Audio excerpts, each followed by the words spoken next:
18 on the plane on the way to New York City to go to college, and I knew exactly two things about the city. One, that it had a lot of art, unlike Arizona, where I grew up. And two, that also, unlike the desert, it had winter.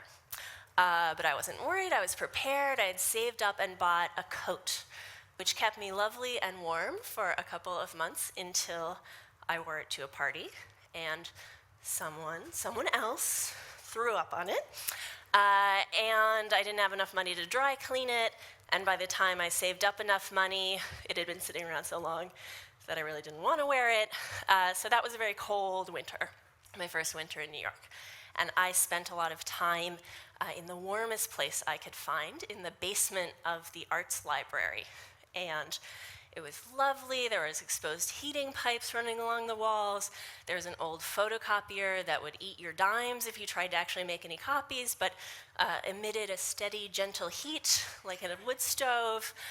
So I sat near there and I just browsed the books nearby, and that's how one day I came across a book showing the discovery and excavation of the ancient site of Nimrud, which is in modern Iraq.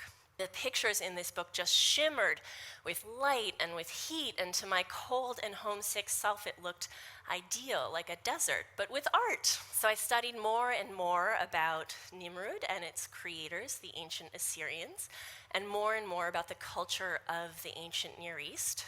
Geographically, the ancient Near East roughly corresponds to the modern Middle East, with Iraq and Syria at its heart. And this area is known as the cradle of civilization. It's where humans for the first time came up with things as basic as agriculture, writing, like this plaque in cuneiform here. As I learned about these cultures, were their beliefs in the afterlife. They thought that everyone, aristocrat, slave, it didn't matter, was doomed to a dreary, dark existence after death. Eating dirt, deprived of water, family, friends, sex, everything that makes life worth living. So all their prayers were just for longer, healthier lives so they could live as much as possible before this end. And they also thought that there was no special rewards, no special punishments after death, so all justice had to happen here in this life. And thus they came up with elaborate systems of law and judicial codes ensure justice, on which our modern systems of laws are descendants. Sadly, nowadays, this area of the world is known more for disorder than for law, for destruction more than its creations, thanks to the Islamic State in Iraq and Syria, ISIS, which has been carrying out, among many other evils, a systematic campaign of destruction of ancient art and cultural heritage, including at the site of Nimrud, the site that I first saw. And this site is really one of those spectacular examples of ancient art. It's where Ashurnasirpal II, a 9th century BCE king, built his new capital and a new palace for it, filled with stone reliefs almost 8 feet tall, showing his triumphs in war and in the hunt. The reliefs in the throne room, where emissaries would have come year after year to give the onerous tributes demanded by the Assyrians, showed the king in the company of deities. And what must these emissaries have thought? Gods would side with the Assyrians, so what use was there to rebel? This year, in March, ISIS achieved what these rebellious emissaries must long have dreamed of, the destruction of Ashurnasirpal's palace. ISIS released an elaborately produced video showing its fighters attacking the surviving reliefs at the site with sledgehammers and bulldozers, then stringing together barrels full of explosives in front of them, and finally detonating these explosives to destroy the structure. ISIS released similar images and videos of destruction at other archaeological sites in areas under their control, including Palmyra. Here a fighter smashes with a sledgehammer Palmyran statuary, Hatra, and the Mosul Museum, shown here with 2 fighters with sledgehammers. The voiceovers to these videos explain these actions in terms of piety, as being motivated by an urge to spread monotheism by destroying the symbols of polytheism. But ISIS doesn't just destroy the past, it has also been stealing and selling it. Archaeologists analyzing satellite photographs like this one have seen hundreds of thousands of holes dug by looters spread across the thousands of archaeological sites in Iraq and Syria. And ISIS is by no means the first to loot in this rich archaeological area, but it has sped the pace of looting by bringing in professionals with archaeological knowledge and heavy machinery. ISIS even has, as we've recently discovered, jihadist bureaucrats who are charged with doing things like issuing official-looking stamped permits, like this one, to approved looters to divvy up the sites. They also appraise the looters' finds and connect them with middlemen and dealers who will take possession of the objects at the Turkish border. Once they cross this border, the objects go underground. Turkish and Lebanese and other authorities have reported the seizure of a few hundred antiquities, but we have no idea where the rest of them are going. The potential rewards for dealing in looted objects is high because of the high prices paid by mostly Western collectors for such objects. For example, this statuette from the ancient Near East of a human-headed lioness sold at auction in 2007 for $57.2 million. ISIS has profited from the past in another way by copying the Assyrian strategies of conquest. So the Assyrian Empire was built by almost continual warfare. Every summer, for centuries at a time, the Assyrians would take the field either to conquer new territory or subdue rebellions. And they avoided difficult campaigns against things like fortified settlements. Instead, they looked for the easy targets, like isolated villages.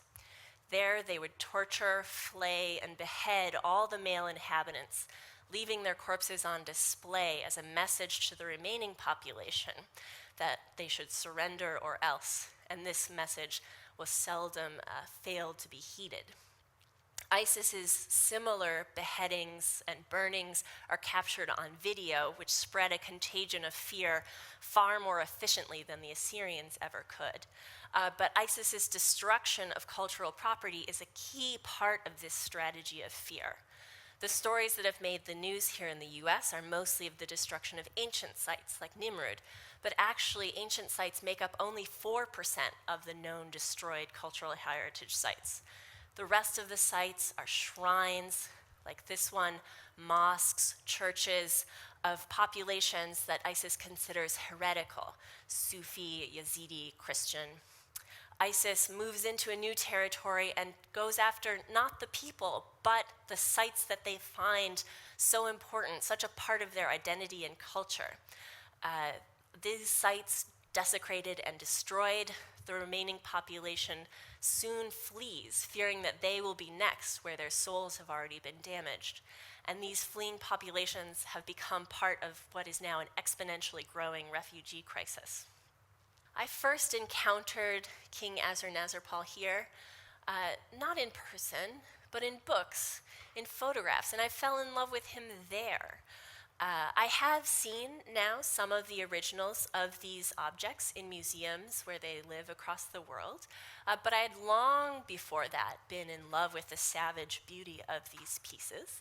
And in fact, in almost 15 years of studying and teaching ancient Near Eastern art, I've never been to Iraq or Syria. So my love for these objects didn't die with their destruction, nor does yours have to, even if you're seeing them now for the first time when they're already gone. Information lives on.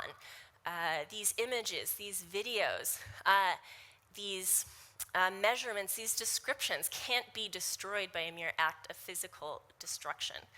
And in fact, ISIS's own process of destruction has spurred a remarkable upwelling of projects by artists and scholars who are inspired to make the past live again even after its destruction.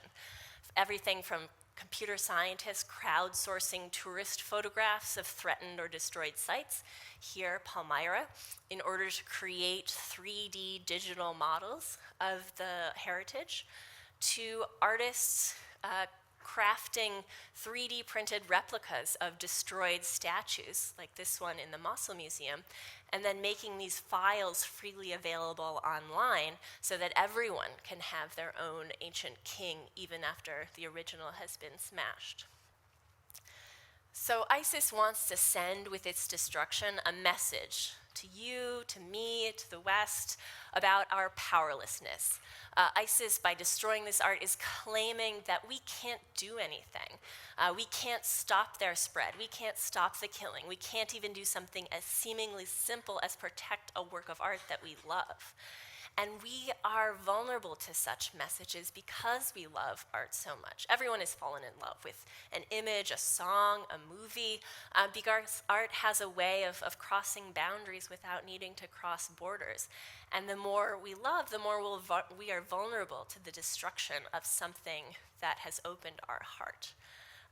But we can learn from efforts such as these that we are not powerless, that the passion that the creators of these ancient objects had to live life to the fullest was so strong that it survives even 3,000 years after their death. So strong that we can still feel connected to them. So strong that with the aid of technology, we can continue to know and love them even after the physical objects have been destroyed. Thank you.